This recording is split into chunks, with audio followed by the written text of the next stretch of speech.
Hello বন্ধুরা, আজকে চলে এসেছি আমার হাতের তৈরি গাজরের হালুয়া নিয়ে। তো এখন শীতের সময় বাজারে অনেক অনেক গাজর। তো দেখো গাজরগুলো ভালো করে ধুয়ে আমি এরকমভাবে খোসাটা ছাড়িয়ে নিলাম, ওর গায়ের আর কি ছালটা হালকা করে কেকে।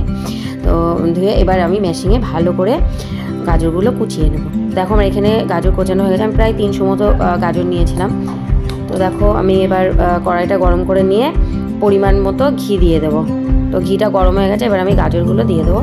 দিয়ে আমি অল্প মিডিয়াম আঁচে গাজরগুলো ভাজতে থাকবো, যাতে সুন্দরভাবে সেদ্ধও হয়ে যায় আর যাতে পুড়ে না যায়। তা আমি এখানে পরিমাণ মতো নুন দিয়ে দিলাম আর কি, স্বাদ মতো দিয়ে এটাকে দিয়ে আমি ঢেকে ঢেকে অল্প আঁচে ভাজবো।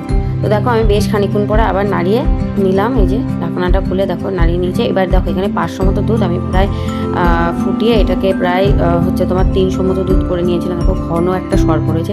তো এটাকে ভালো করে নাড়িয়ে দিয়েছি আর দিয়ে দিলাম 2টো মতো এলাচ, দিয়ে এইটাকে আমি এবার ঢেকে দেবো।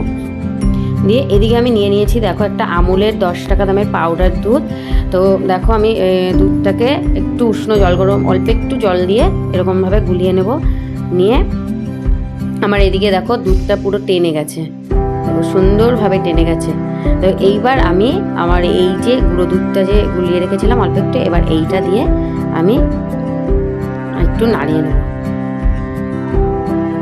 সুন্দর করে। এটা এবার টানতে থাকবে। এবার দেখো এখন শীতের সময় খেজুরের গুড় খেতে তো আমি পছন্দ করি ভীষণভাবে, আর আমি চিনির বদলে আমি খেজুরের গুড় দিয়ে করেছি। অসাধারণ হয়েছিল বন্ধুরা, তোমরা অবশ্যই একবার এরকমভাবে বানিয়ে খেও।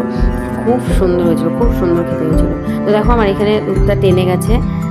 তো এবার প্রায় হয়ে গেছে, আমি এবার এটাকে নামিয়ে ফেলবো। বন্ধুরা তোমরা চাইলে ড্রাই ফ্রুটস দিতে পারো, আমি দিইনি। তো খুব সুন্দর হয়েছিল। বাড়িতে অবশ্যই তোমরা একবার বানিয়ে খেও। সকলে ভালো থেকো, টাটা।